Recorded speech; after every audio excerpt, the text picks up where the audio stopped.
This stuff was cut this morning at 6 a.m. and was brought to us at 9 a.m.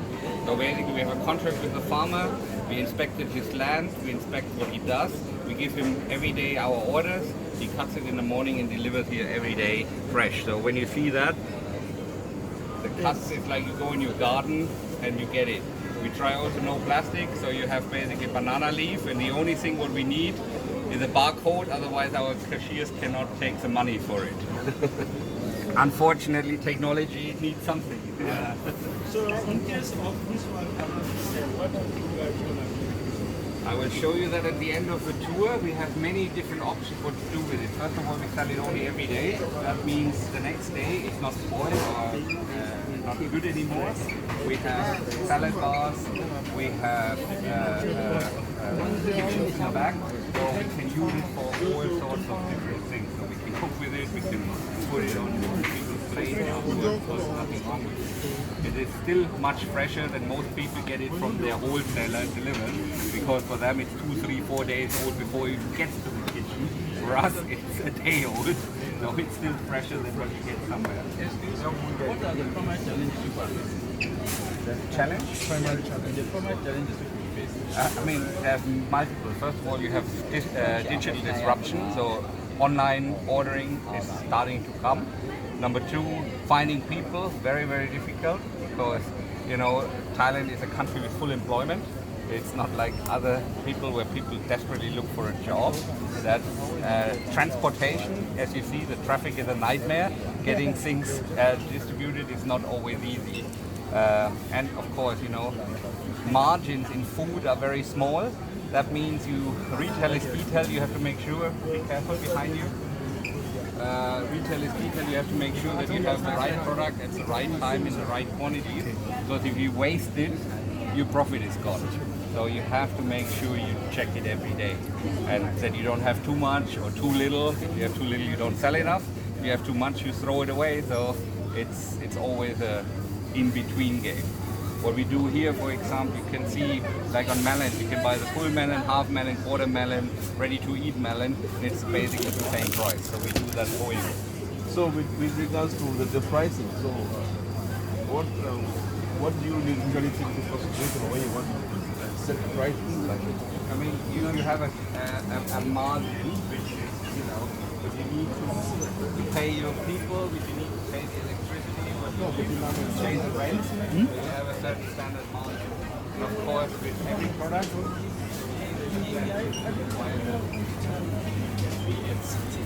so with every product, this changes. So you have standard margins on certain grocery items. Fresh would be a little higher because you have higher shrinks, you know, and you have higher manpower. You need to pay a lot more people in an area like this than in filling up a shelf. You know, there you come, you fill. That's a simple job. But on fresh, you have to look at it every single day. So the cost is certainly higher. And sometimes you have to make offers, because customers will not like to pay more than they want to pay for it. Yeah, so exactly. you have to offer them something. Like in here, for example, this is all organic. So as you can see, there is no plastic. So we try to remove wherever we can.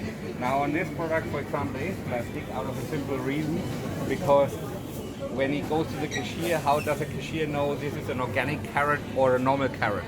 They wouldn't know, because if it's loose, it could be anything. So otherwise you would basically get a lower price for a premium product, because if a customer would bring it, it would be a normal carrot rather than an organic. So that's why it is wrapped or labeled like here, organic label on the product. Point of difference. So, okay, I got all of you. That's okay.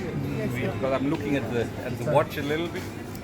We go through the middle here. Then you have a look at the salad bar. That is the first part where we can. This is not only the dried one. That's the skin. So there is zero wastage on a pomelo. So basically, you have the inside you sell, and the outside you put in a sugar brine, and you sell the skin. And believe me, you want to taste, you would be quite amazed how a skin of a pomelo can taste like. Actually, damn good.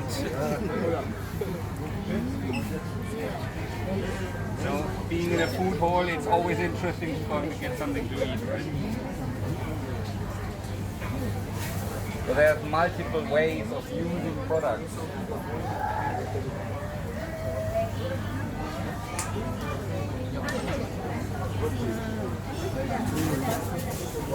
Now you guys are hungry. So that's why I said there is really no waste in food.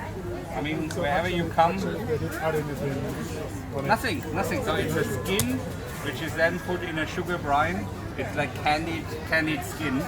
So it is a perfect way of using everything what's available. Like when you have a pig, you eat from nose to tail. So you have everything. So you can have it fresh, you can have it dried, you can have it pickled. We try to make sure that you get the whole lot. You know, mangoes fresh or mangoes in sheets or mango smoothies. We try to make sure that you get All that. this one is a natural, so you make All, it that's natural, correct. natural. Correct. So it's either air dried or it's in a sugar brine candy. So people love it. For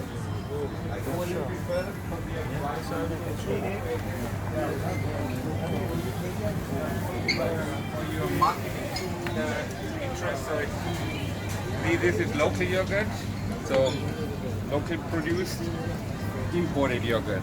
So on average, a local yogurt would be between 10 and 14 baht a pop.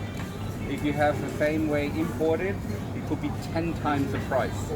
Not because it's 10 times the price to make, but it's air freight. You have 30% import duty and you have a very short shelf life. So the amount you can send is limited, and the cost per kilo is around €3.50 per air freight roughly. So you have already 25-30 cents just added onto the product just for freight. It's 30% duty, and then the product of course is roughly double because in Europe to produce that is more expensive. People are buying them. And something like this is very expensive because the container is ceramic, so it's damn heavy. So inside is only 100 grams, but it weighs actually 300 grams. Okay, so the yogurt is little, but it's what people love, and they keep the jar afterwards. So that's why it's more expensive. Something like this is also imported, but it's from Australia. So you have a free trade agreement. They wouldn't pay any duty. So that's where prices are changing based on duties, availability, and how you bring it in, sea or air. Makes all the difference. You order from Australia? Everybody has some hormones. Yeah. They order or they have a retailer. No, the real thing is yogurt is actually one of the hardest categories to import here in Thailand. So you have a few categories very difficult. Baby food, yogurt, milk, and anything what is in a can or in a sealed container is very difficult with the FDA. So some ways I would say market protection, because Thailand has a big canning industry. They produce tuna, pineapple, things like this. So anything what comes in a can is seen as a threat. Second of all, historically, 30 years ago, yogurt was not kept in the right condition, in the right chilling environment. And yogurt bacteria can be deadly if not kept in the right environment. So there were 30, 40 years ago, there were cases of botulism, which is basically a dairy bacteria, and it killed people because it's then but of course technology moved on, logistics moved on, so the Thai FDA hasn't moved on. But This product from Australia, your company order from them directly, or you have this one in particular not. This one comes via distributors. We work, in some cases we work direct, in some cases we work with distributors or local farmers, depending. For example, on fresh, predominantly we go to distributors because we want bigger volumes combined and then it's split up. On dry, where the volume or wine, we do it ourselves. So it's totally independent. Based on your statement, you said about importing. Yep. The price of this imported product Yeah. with the local one. How do you analyze the quality of this product? Okay, first of all, you have to see definitely quality, and everything else comes on top of it. The quality is higher because you have to imagine, take a cow. If you take a cow in Thailand, the cow is that small because it doesn't find a lot of green grass to eat. So it eats mostly dried stuff. So the milk production is a third of what it would be in Europe. And if the milk production is low, the cream is low. You need cream to make good yogurt. So that means, for example, the local, they buy milk powder from New Zealand or Australia to add to the fresh milk to get the cream content to even make yogurt. While in Europe, you have full fat cream easy because you have green everywhere and they go up the mountains. And again, the better the grass, the better the milk, the better the yogurt or the cheese. So that's the first thing. Second thing is then the production, depending what it is. You have large productions, and of course in Europe that would be cheaper. And you have small production, which produces an artisan product. Then you cannot sell a lot, so you have to see how much do I need to fill, in our case it's technical term, an LD3, LD9 container, which is an air freight container, which is between 600 kilo to 1,000 kilo. Shelf life, 14 days, maximum 3 weeks. That means the window of selling is very, very small. If you have 600 kilo and the product weighs 100 grams, you have 6,000 cups of yogurt in a 2-week period. And then you have 30% import duty, plus you have the freight cost. So you have to be very smart how you do that. So, and it's risk and reward kind of thing. What is too much, what is too little.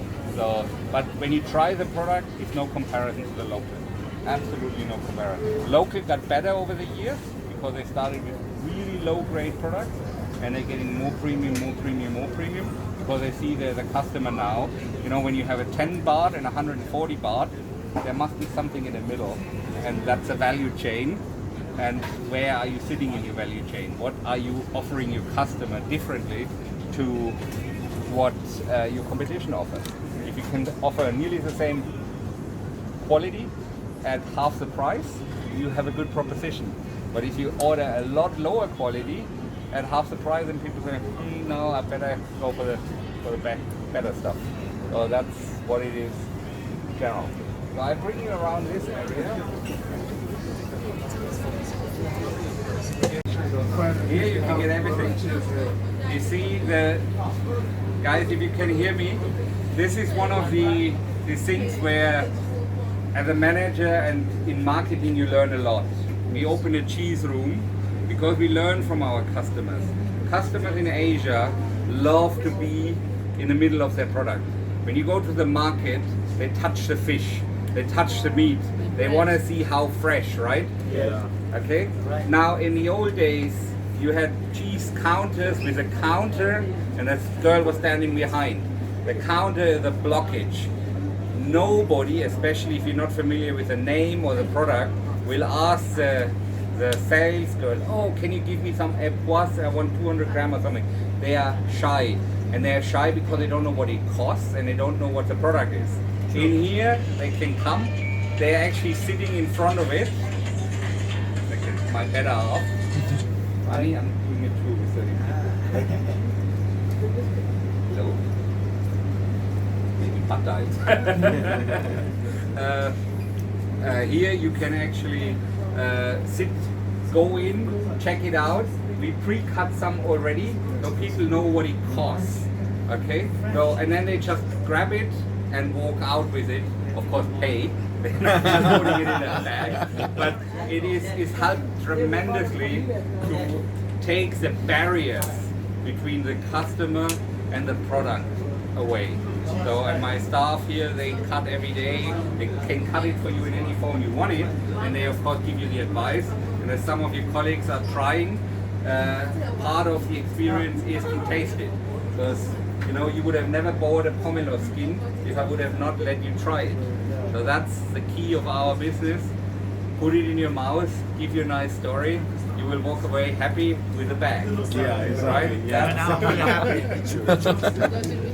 Okay. The cheese is amazing. Yeah. Amazing. Good. It is amazing.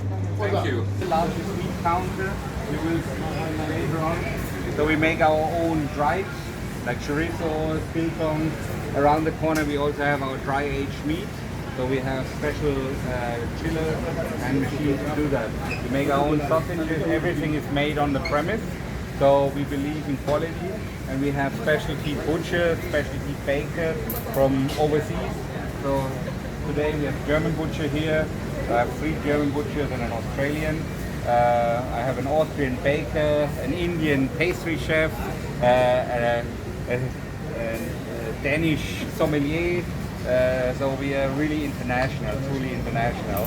There's some French people as well. So I think the whole key is you can't tell stories if you don't have food storytellers. So again, just to give you an idea, thank you. I thought the costing is cheap again, right? No, this is for example shabu shabu. This is the hot pot. What the Asians love. So basically, very thin sliced beef. You make like a soup and you put it in the Right soup away. and do it. This one is all raw. So this is a raw counter. Basically, this is just for trying. So people, if they want to try a Nuremberg or an English or whatever, just to see the difference. But this has to be cooked. So that's the raw counter. You will see the cooking counter in the middle. For your salmon, and we cook it for you for around $2, including French fries and a sauce. So it's super cheap. You can't cook for that at home. That's a fact. So people use it. Of course, now it's 3 o'clock. The lunchtime is over. We are normally full every day. Lunchtime, dinner time, every time packed. We have around 125 seats here, and they're always full.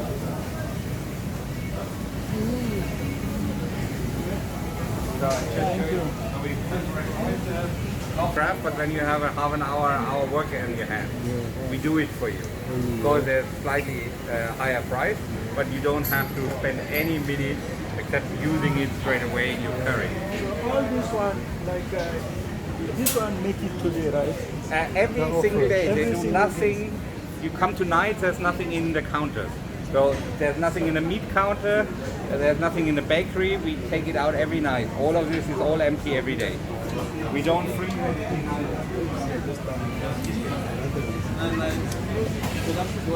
During the day and during the week, this is takeaway, so you can sit there and have sushi. But during the weekend, because if you have people in the office tower, they want things very quick, so they want to pick the sushi up. So we make them, but then at the afternoon we run them down, so it will be all empty.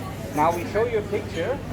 So of course, if you want it, we make it for you, super fit right now, but we won't have it on display on a Saturday when the original is gone. So we try to keep the stock on a low level because we believe in freshness. It takes us only a few minutes to make new instead of having old sushi.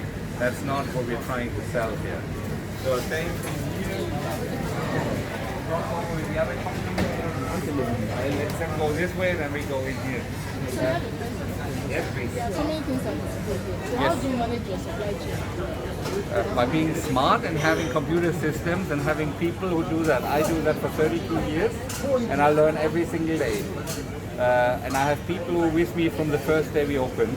So most of my buying people are with me now for 15 years. It's really learning by doing and of course bringing experience from other counters with us. But it is fundamentally know your customer. And we have a loyalty card. We know what our customers spend, where they spend, how they spend. So we can do pretty good predictions and some is really experience. We know what we need every day, what the customers buy, what are the top 10, what are the best 25 in each category, what is the first percentile, second, third, fourth.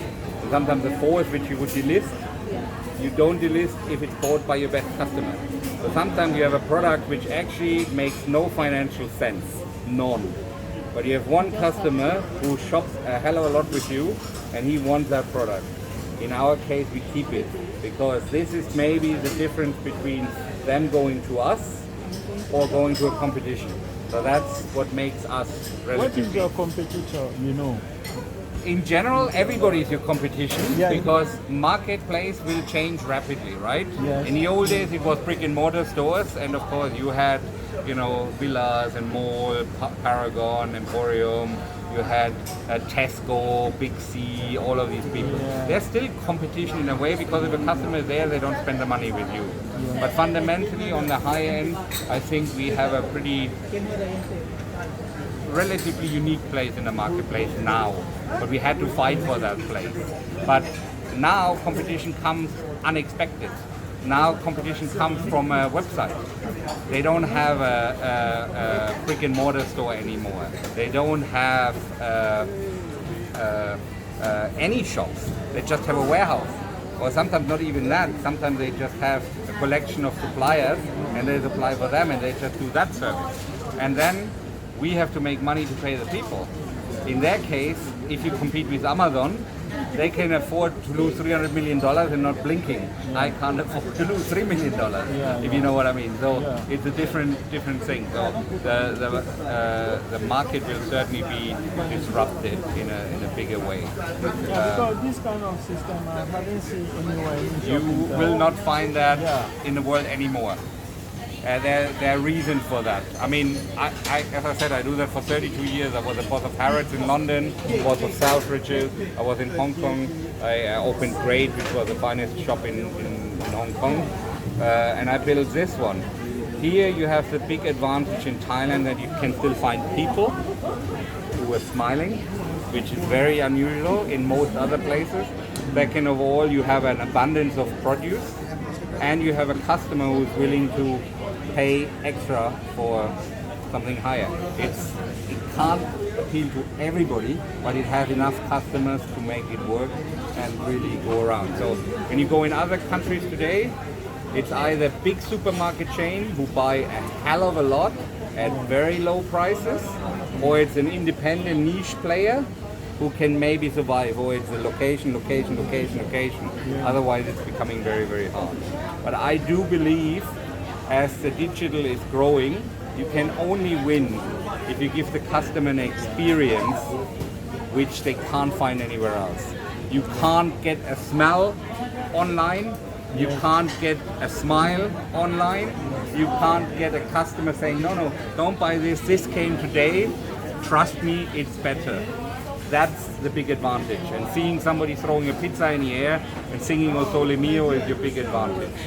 Same on the mostly but we also have Thai. You have Thai. You may know that Game of Thrones. So that's, for example, a set which is specifically for Game of Thrones.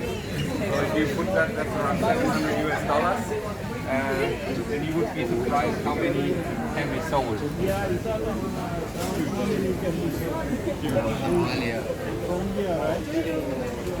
Basically, there's only a few shops in Thailand who actually sell them. Highly limited, and people, they buy it because they love whiskey, they buy it because it's limited, they buy it because they know the show. So you can only buy it as a set, you cannot buy single. So you either buy a set or not at all. No single. Just 7 in a row or nothing. I have a question. 26,000 for 7 bottles. So it's like $80, $90 a bottle, but you can't buy it individually. No. One. Yeah, I have bottles who are much more expensive. If you go further, much more expensive. But they're not in excess. So there is no Just buy one. This is halal food here, yes. We have halal chicken, halal beef. We have halal on the product, but no counter. And the beef has to be processed outside because otherwise it's cross-contaminated. Why there is no counter? Why? Very simple, because we cannot have a separate, first of all, we don't have enough Muslim people to make it work. Number two, when you have it in the normal counter and the butchers are butchering pork, it continually destroys. So it has to be butchered outside, has to be. So when you see something here, you see something for $5,000-$6,000. Yeah, they have it, right? So it's not a problem. Have, but not a counter. No. Some of the products, so in curries, in stews, you can use the basil, you can use the chilies, you can use the onions, you can use the potatoes. There is no problem. So we cook every single day. There's nothing frozen in here. Everything is done in a bag, and we deliberately did not want to have a freezer because when you have a freezer, you create your own problem. So with this, you have to work your way through, and we prefer that. So here you carrots, everything. And not only does it look nice, it tastes damn good, and we are normally full every day. And we have a new system here. I will show you the thing here. My team is good. So for example, you have 550, we have grill bar, salads, burgers, pastas, grill bar, everything in here you can have. If you go tapas, sushi, so here you have hot sushi, cold sushi, so anything you want you can have, and it goes on and on and on. So you have today 550, you can mix anything. In Asia, people don't like to stay with one type of food. They like to have sushi and a steak. They like to have a burger and something else. And this is what we basically give them. Not only can you sit down and eat, but you can take it away and eat. And we also deliver via Grab food. So you can sit at home and we bring it to you. So the choices are endless. The technology we're using, you have your handheld? Your small one. I just show you. This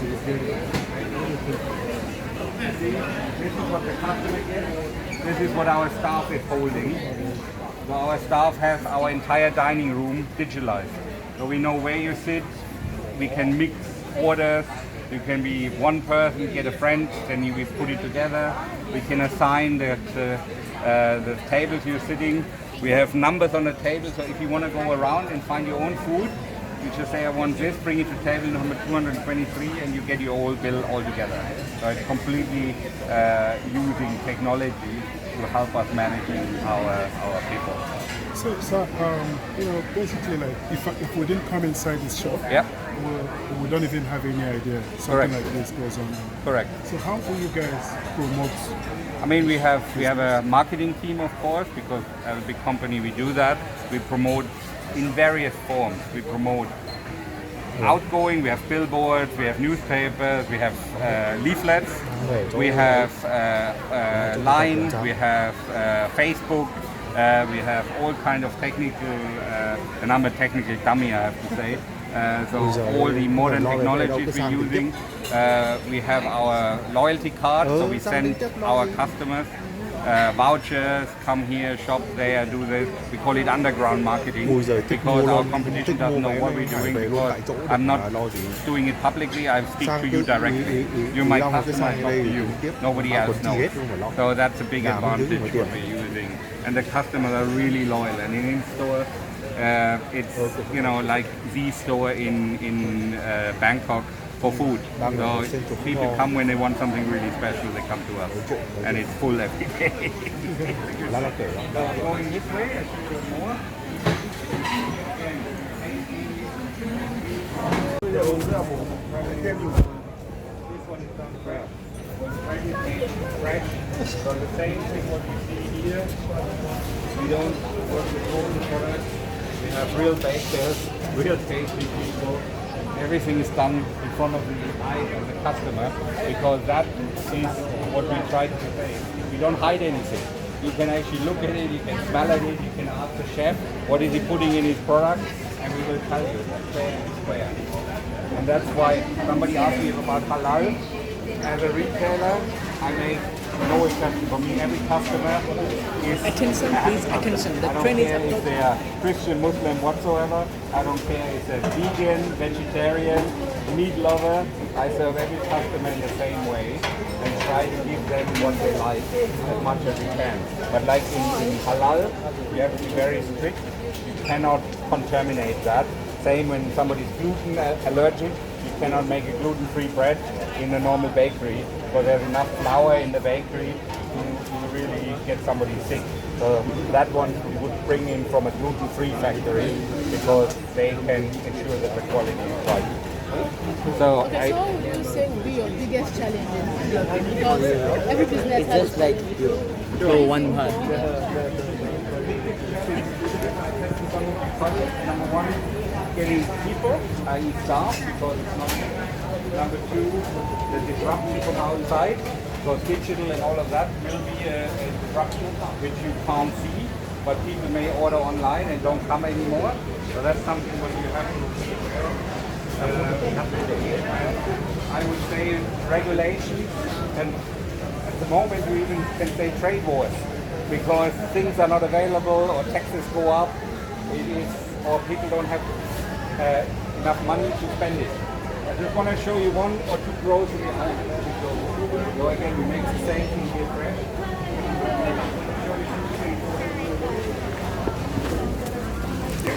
And maybe like a beer sometimes. Yeah. So around 4 years ago we had around 25 different types of beer. Today we have 650. Wow. So today you can find a beer really from anywhere in the world. And again, this is giving the customer a complete different experience when they find every week something they haven't seen. So you can get it from America, from Australia, from Europe, from Japan, Korea, Taiwan, Germany, Belgium. I mean, it's everything you want. This one, you see, imported, the whole lot. This one is locally brewed. So you see, for example, some names you would not necessarily assume with local, but it is done locally. That's why the price is different, because you have much higher import duties on something like this. And I do one more tour. So we have the chocolate, we roast our own coffee. So water is possibly the one single thing which you can see. 7 baht, okay? Local water. You can go even down to 6 baht, okay? So 6 baht for local drinking water, okay? This is 600 milliliter, 6 to 7 baht. Now, the further you go that aisle, the price will increase, and I show you why. So we're still on drinking water, still on 6 baht. Then we start with local mineral water. So the price already changes to 8 baht, 10 baht, and going up this way. What is the difference? Drinking and mineral. Mineral water and this one. It has minerals inside, and drinking water is basically could be coming from anywhere, and it's just run through filters and what they call ultraviolet treatment, kill all the bacteria in the water, but it's just basically liquid, wet liquid. Mineral has mineral inside, and then when you come to world water, you basically have imported products, and then the same product costs 40 baht or higher. Sorry. 140 baht. So you go then to your boss type operations, which is of course still water, or you go to cans for 53 baht. Now anybody would say a water can, why is it damn expensive? Because it's the first can in the world which is actually resealable. So you can open and close the can. Now, maybe not a lot of benefit for other people, but when you're sitting in a car, you can close it, it doesn't spoil, it's sometimes quite interesting to have that. Plus, sparkling is normally more expensive than still. French, Italian, Spanish, and then we go to things like this, where for our ladies, for breast cancer research, we do special bottles. Like on marketing, we only sell once a year, and all the proceeds go to women's breast cancer research. Is that Spanish water? It's from Spain. This is from Spain. It's actually the well from for the kings of Spain, and it's also doing FC Barcelona, the football club, sponsoring. But it's a fantastic water. Normally comes in blue, called Solan de Cabras. Outstanding water, really, really good. But for that, they do a special edition. So we go this way, and then we walk out and we go to the next door. You roast, and we just program it in the machine, and we roast it for you. And between 5 and 11 minutes, depending on the roast, you can take your freshly roasted coffee. Do your shopping, it's ready, done for you. So you want an espresso roast, you want a mild roast, you want African beans, you want South American beans, you want local beans, you want a blend, we can do it. Any taste you want. Yeah. So that's the whole idea. And normally it costs like how much? No, I mean the price of the coffee is basically depending on the weight of the beans, what you're using. And the coffee machine, this one, I think a machine like this is probably 10,000-12,000 euro a machine to buy. But again, we don't charge for the customer, it's just included in the price of the beans. Yeah, it's not that easy. And then we grind it for you too. If you have a filter machine, if you have a plunger, whatever, we can do it for you. So we go out this way, then we go into the main store. We go out and we cross the street, and I walk you to Central World. It's around a 10-minute walk, roughly. Okay, so try to stick together. I'll follow the big man and I'll bring you to the next one. Get something really. And this one's ready to do. They do it for you. Show it to me. And of course, we can make juices out of this, we can make fruit salads out of that. But if you want to buy a bunch, you get a perfect bunch. And then it can end up in something like this for tasting as well. So we constantly try to make Like the strawberry. yeah, It's still more cheaper than for sure. Because people end up import themselves. So we bring 50 cans of that. Food lands basically they have far less stores than we do the conglomerate. So they survive from the local trade and their volume is much smaller.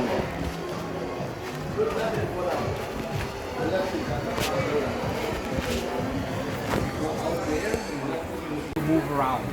But we still do the same thing. You have your mangoes, you have cut mangoes, you have your sticky rice, you have your cut fruits. Exactly the same operation as we saw in there, just basically a little bit bigger. And they constantly, you see, this is for example like local food. So when you come in these crates, and we have our basket washing machine in our warehouse. So basically they run through like a normal washing machine, come out clean at the end, and reuse constantly. So we have local baskets and we have international baskets as well. So same thing what we saw, tasting again is everywhere. So we do believe without having something tried, people are not Same company, right? yeah, same company, same what you were before, just much larger. Totally different customer. Over there, customer, less customers, even when you have every day between 7 and 10,000 customers. Here you have many more, but they are shopping in small baskets or buying 2, 3, 4 things, because when you're on a 14th floor of a car park, yes, you can park right out there and you can actually load the car, but it seems to be less convenient to drive up than you go to Chidlum.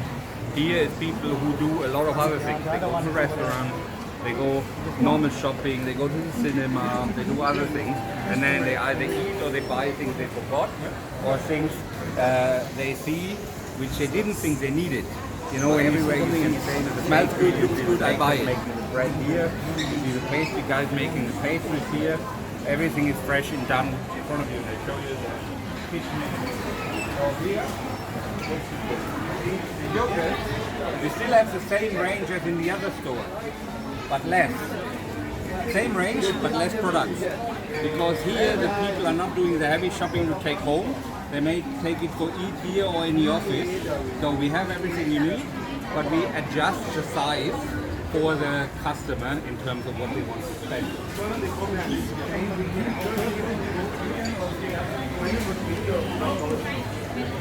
Two things which are very obvious. First thing, you see the height? Yes. You can actually look through the whole store. Over here it's much higher, because this is where you do your normal grocery cooking shopping. This one, if you want to see that we have health and beauty at the end, you want to see how long the store is. So that basically engages you to go through the store. You can see the camera. Cannot. Let me carry you. Oh. We lift her.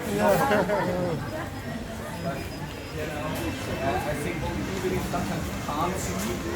You can see the signs above it. You see where you need grocery aisle. Or you can see the cooking, the water. Same thing what you saw over there. You have water here on the wall.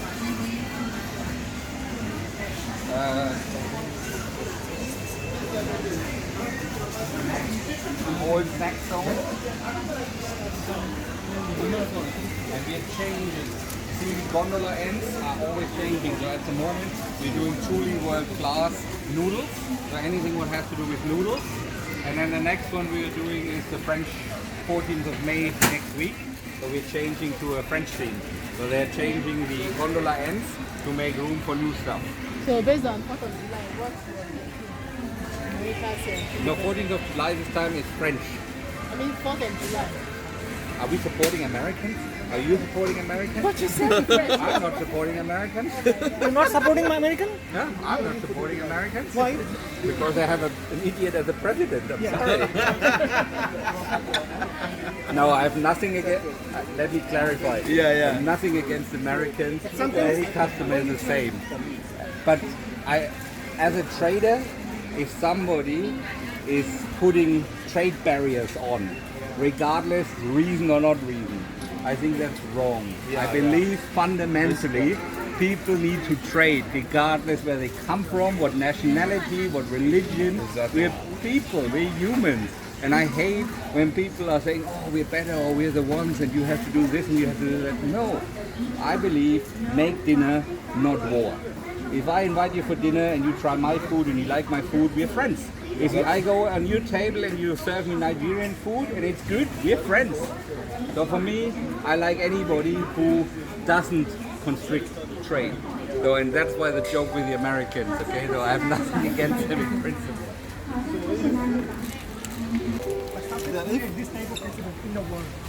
I mean, the whole world today is getting a lot more polarized.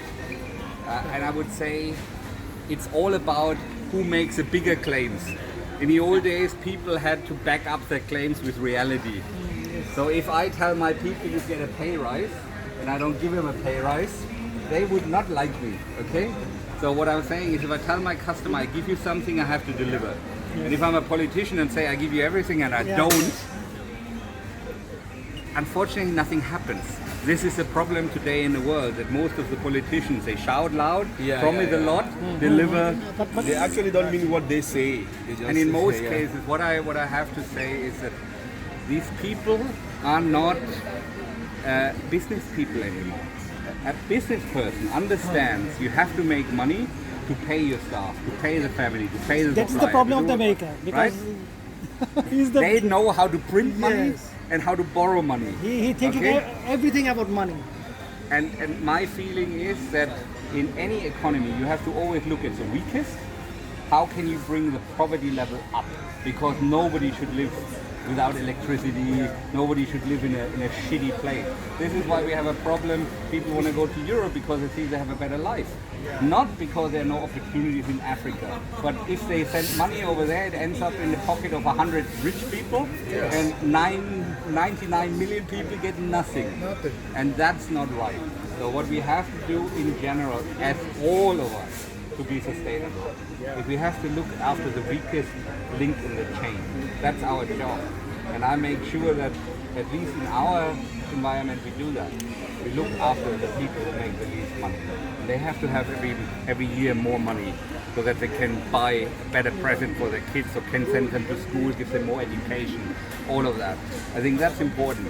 And if you wanted to really do something, stop student loans or fund free water for everybody instead of buying another bomb. You know, I honestly, I think fundamentally, and I'm not green and I'm not liberal or anything, I just believe that people should talk to each other instead of making threats. So just where I come from. Doesn't influence my customer base, but I think you have to have an example in the world. And traditionally, America was an example for freedom. And in the last few years, I'm not so sure anymore. Okay, so you have health and beauty here, which is part of the concept. Hello, you see another beauty just lady.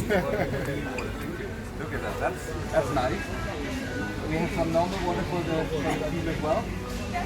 Yes, yeah, look, they're maybe thirsty as well. I like that. But Alexi is one of our. Yeah, sorry. One question. Yes. You guys employ like foreigners? Yes, we do. Absolutely. But foreigners with special skills. It's not about foreigners. So, for example, if I would talk about foreigners who speak, I would use the Philippines. They speak perfect English, right? So, as a salesperson, would be perfect. But fundamentally, here in Thailand, we have to prove that the people we employ have skills the local people don't have. Okay? So in this case, for example, we hire butchers who are certified butchers or who are capable of training other people. Because in the company we may have, I don't know, 300, 400, 500 butchers in all the different supermarkets, but we only have 3 of them. So they have to go around and tell them how to use a knife. Because in Europe you go to a university to learn how to do it. Here in Thailand you come, day 1 you're a butcher. But you know nothing. You don't know a knife skill, you don't know where to cut. You can make a lot of money or you can destroy a lot of money. So that's why we bring people like him in. In his case as well, he has one other big benefit. He speaks a nice language, right? Yes. Russian.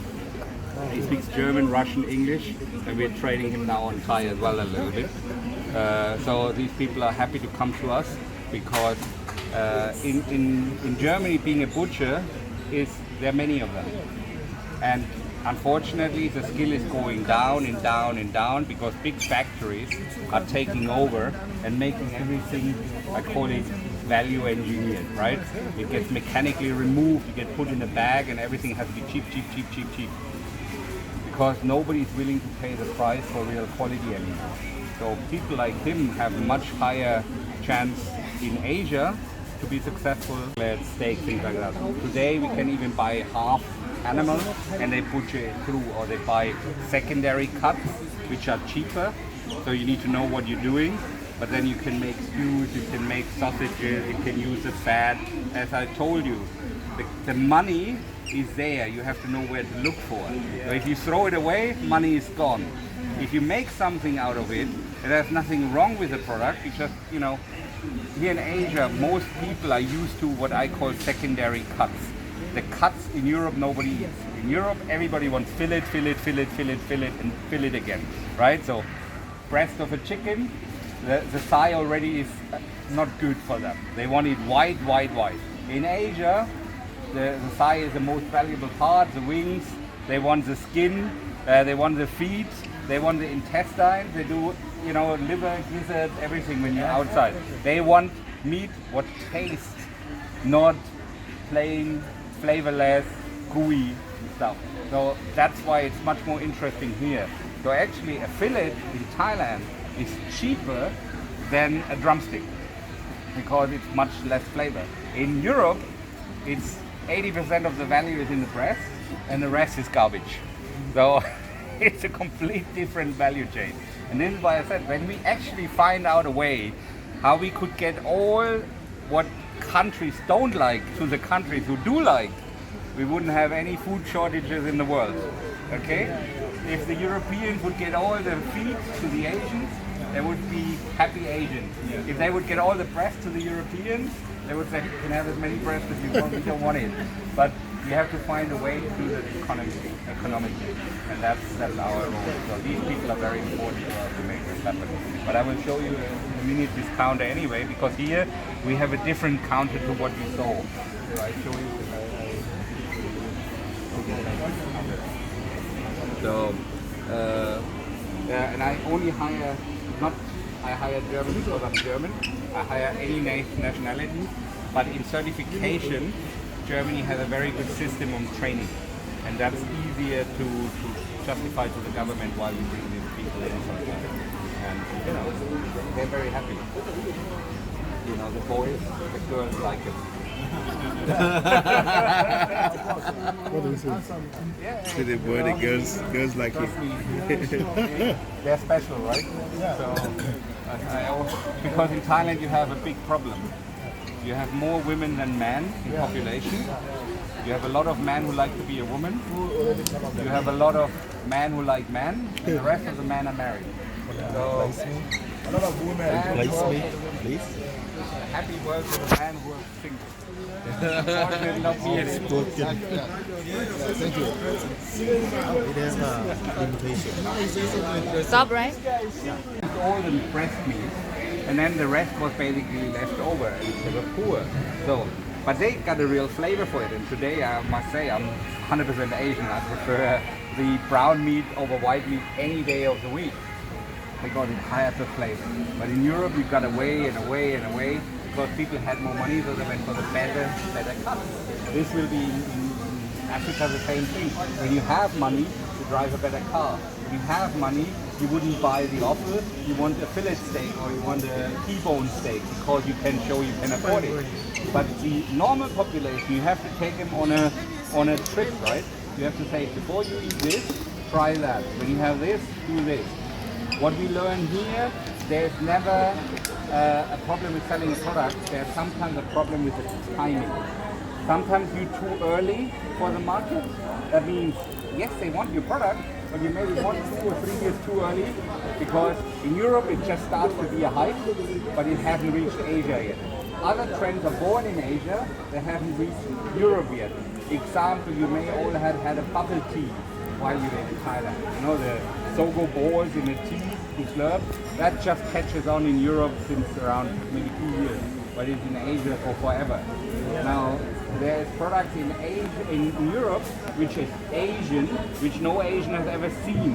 So kombucha is a fermented tea. They say 1,000 years in Asia, it's the biggest thing. All Europeans love it.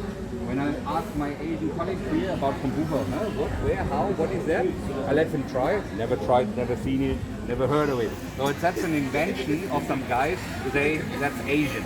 You know, there is nasi goreng. It's the second or third largest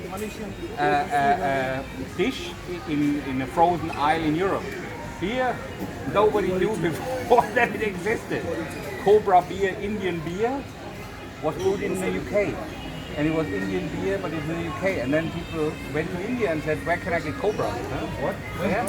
So they had to actually brew it in India now because the demand was there. So the world is becoming a lot smaller. It comes together. But if you really want to make money, check out what the customers want, what raw material or ingredients you have to work with, and where is the biggest value chain, where is the loss of something. And sometimes the biggest disruption is if you actually change the entire value curve. Make an example on cars. Okay, so you have a value curve of cars. You say Citroen or Dacia is on the bottom, which is made in Czech. Mercedes-Benz, Rolls-Royce on the top of the value chain. In between is your Ford, your GM. In came Tesla.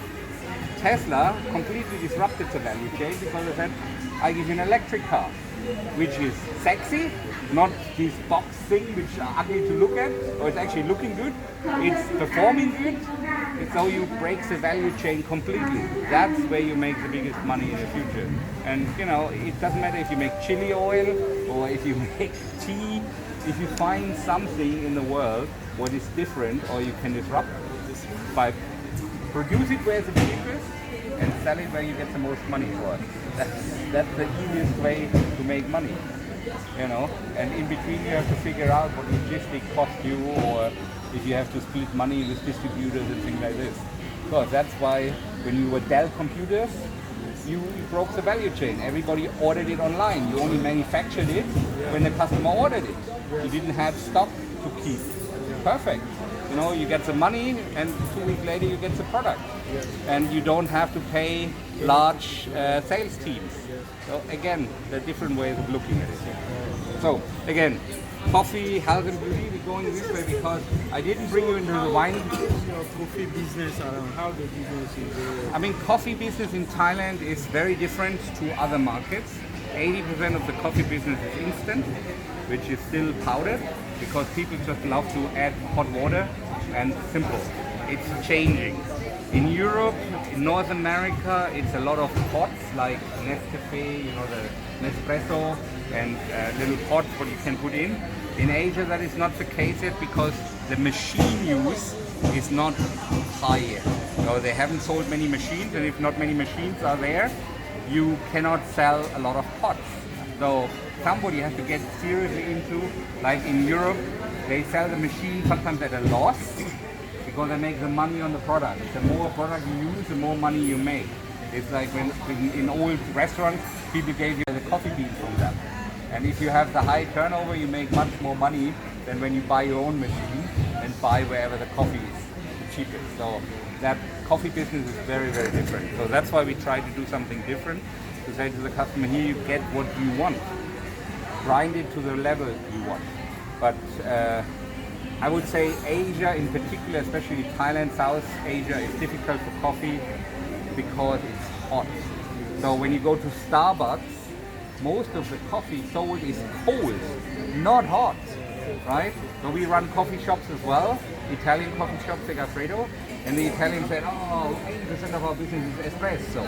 You know, in Italy, it makes sense. I go, I have a little coffee, I go away. In Thailand, I want ice. Okay, it's cold. To convince them that here is a different market took quite some convincing.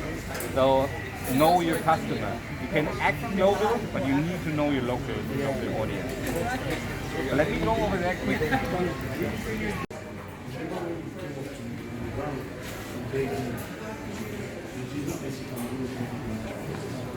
Because I think when all in here, you can all hear me. So here you can spend a serious amount of money, without a doubt. Yes, these are customer orders, for example. Things like this you can work very easy. So again, you have to make it useful as well in an environment like this. So in here now you have it relatively quiet, because in Thailand you cannot sell alcohol between 2 and 5. Yes. Okay, so between 2 and 5 we cannot sell any alcohol. That means you can look at it, you can reserve it, but you cannot purchase it. So that's why it's now relatively quiet in here. So in here, this is a fine wine room. Again, different temperature zone, different wines. So in here, the average bottle would be between $100 and $200 and going up. I think most expensive bottle in here is around $2,000-3,000. But we have more expensive in the warehouse if you want it. But again, for the customers, we can do wine tasting, we have wine machines. These are customer orders. But again, when you serve somebody, it's very interesting that you can actually slide it out instead of lifting, so that your staff don't. Yeah, you can pull. Oh. It's heavy. No.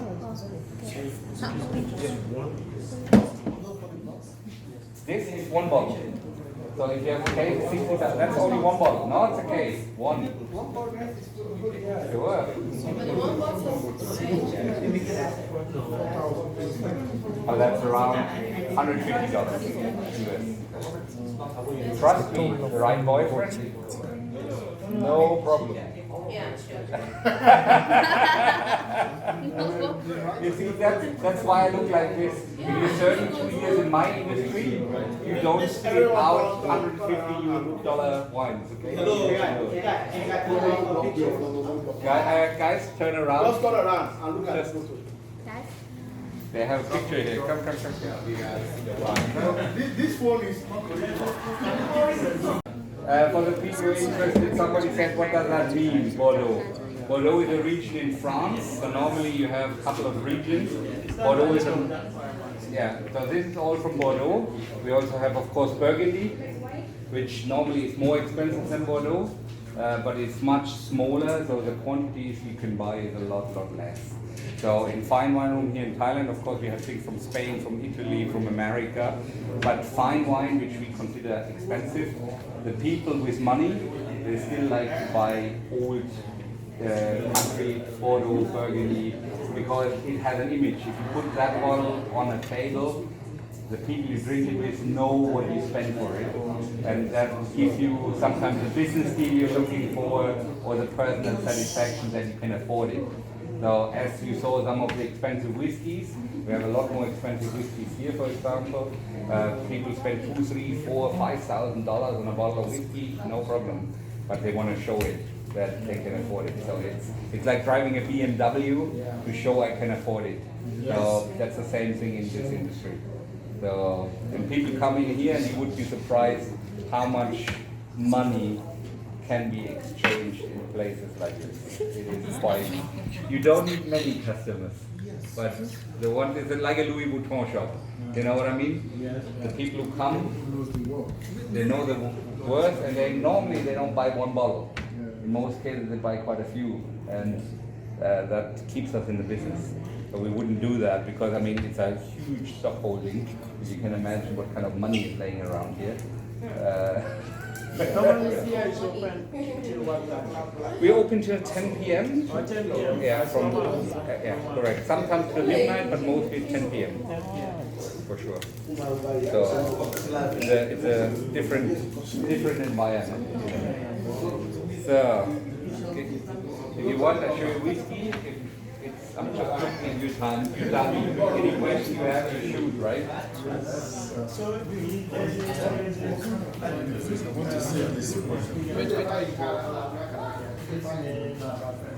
Yeah, I mean, you have to say, if you go with Africa, it's easy one to explain. If you came to Thailand 12 or 15 years ago, the traditional customer would say 95% of the customer would have said, I want a red wine, 15 years ago. 12 years ago, they would have said, I want a red wine from France. 10 or 8 years ago, they would have then said, I want a red wine from France, from the Bordeaux region, which is a region. 5 years ago, they would have said, red wine, France, Bordeaux, and I want it from the Margaux region, which is a smaller region. Today, they come and they say, I want a chateau, which they know, and I want this vintage from this chateau in France. So they're actually very knowledgeable. Because today you have wine searcher, Divino, wine apps, they can scan, they get a lot of information. So the knowledge is transported a lot faster. I always say what takes in Europe 10 years to develop, takes in Take Asia that photo again. 3 to 5 years, depending where in Asia you are. And that will be the same in Africa one day. What is like this will become like that very quickly. Because as much as the environment carries on and people have more money in their pocket, they will ask for more. You know, in the old days they bought cars from Europe which were used, then they buy new cars from Asia, Toyota, whatever, and now they are starting to buy the first BMWs, and I don't know how long it takes till they buy the super car. Besides the dictators, they may have the money anyway, but the normal people will start because they're successful in their business, and they want to show that. They want to, you know, treat themselves. And the treat is not only a car or a house, the treat is in food, in wine, things you enjoy.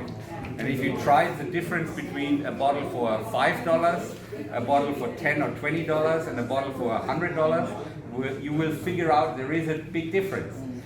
Is a difference worth $100? We can argue, but there's a difference. Because over $100, it's basically only rarity, limited supply. Mostly supply is outstripped by demand. So all this one is going according to the taste and the taste, Parker points. I mean, I taste a lot of wines every year.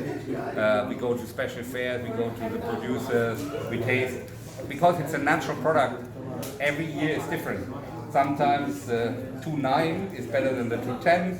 Sometimes the 2.14 is fantastic, the 2.15, maybe they had rain or the weather was wrong, it's terrible, so you have to really try. It doesn't matter on the low end, they use it, but on the high end it makes a big difference what vintages are used. And people are point buyers. So there are people like Robert Parker who give points to wines, up to 100 points. The closer to 100, the more expensive. And so anything over 88 points is considered very good. And if you go 90, 91, 93, people are spending big money on these kind of points. Because rich people are buying wine. not only rich. Yeah, they are buying. Some people are buying. Even though they are buying. Too much is never enough. It's never enough. You know, I mean, we always say, do we have problems with alcohol? No, just without. No, I mean, for me, any customer, you want to buy wine, we sell you wine. You want to buy whiskey, I sell you whiskey. You want to sell water, I sell you water. Up to you, your decision. But they're customers for all of this. Believe me. I know you want to have a taste. We do Mongolian barbecues. Same on the meat. This is what I wanted to show you. You can now buy your steak, and we cook it for you for free.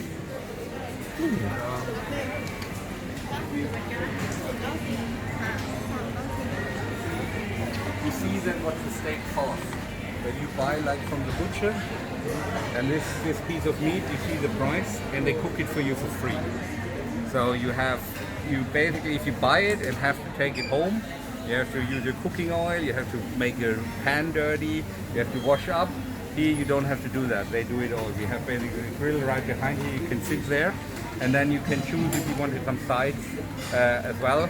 I think the cooking charge is around 100 baht, which you get a side and a sauce included. So basically you pay only the price of the meat. And you know, if you look at sausages, 140 baht for the sausages. So it's really, really affordable in here. So we pack it in smaller portions, but we can cut it for you. You want a tomahawk or anything in any way you want it. So for example, here is tenderloin, come from the butcher, get weighed, goes to the grill and get used straight away. I see the butcher is so happy. Yes, of course, very happy. You know, but that was what we discussed before, like whatever you want to do, you should put all your mind on it. Yeah, but all my people are smiling. I want them to be happy because, you know, if you don't smile to them, why would the customer be smiling to you? Why would they give you a tip if you don't treat them nice, right? So this is a key in our industry. We're in the service industry.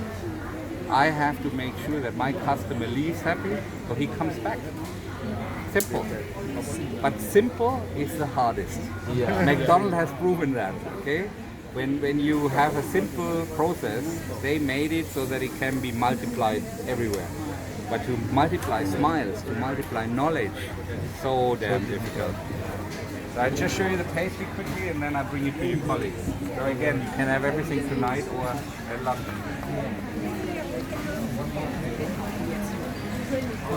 Thing as in Chidlam, only thing is you see everything. So everything we make, we don't hide. Okay? This is part of the, you know where it comes from, you can ask the guys, you can do the tracing, you can cut anything for you. You do the pastry spread, so you can try every bread. It goes all the way around. Part of this excitement is really to show the customer a totally different product and a level of product. And we develop these all fresh. Every couple of weeks we change them because customers that get bored. If you come every week, you want every week something more exciting. So we come with different stuff. Don't worry, this is not much left here, but there's more there if you want.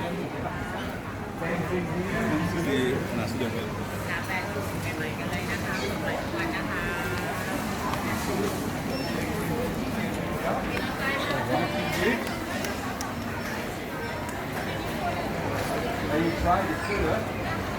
See? So that's the new product we brought in for next week. So just if you don't get it out too long, it's cool, okay? If it's open, not good. So for example, we bring that in for next week, 14th of July, French national holiday. So we brought some new ones in. These are fresh croissants and fresh pain au chocolat. You just open them, put them in the oven, ready to go. You have nothing to do. Just open, oven, done. So, and these are these kind of things what we do all the time to engage people in really learning, tasting, you know, yum yum, right? That's why I said, that's why I love my job. I get a smile, I see pretty ladies, and I get something to eat. Is there a better job in the world? I don't think so. So do you have any question for me? Anything else you want to know? Anything for me, you need satisfaction on? Any question you have? Anything what is burning under your fingernails? Actually, the question that is really we wanted to know. Let me try that already. No, it's finished. We get everything. Which you told us. Look, in my world, everybody can do one store. One store, people can do. But to do it multi-site, to have the people all trained on the same level, the quality. And when I make a bread here, it's the same in Chidlam, it's the same in Phuket, it's the same in Chiang Mai. That is really a skill which is not easy to really get across. So we always call it train the trainer. So you bring somebody who knows something and they train somebody and these train somebody and you have to enforce that. If you don't do that, you never get anywhere. But it's a process. It's not done overnight, I can tell you that. But I think digital will be a big challenge for all of us. Some earlier, some later. I think food later because people really like the freshness of things, but it will come. There's many people, especially in America, who do fresh online delivery, things like this, but nobody has yet made a profit. So yes, they can do it, but the key is to do it and make money. That's a big if.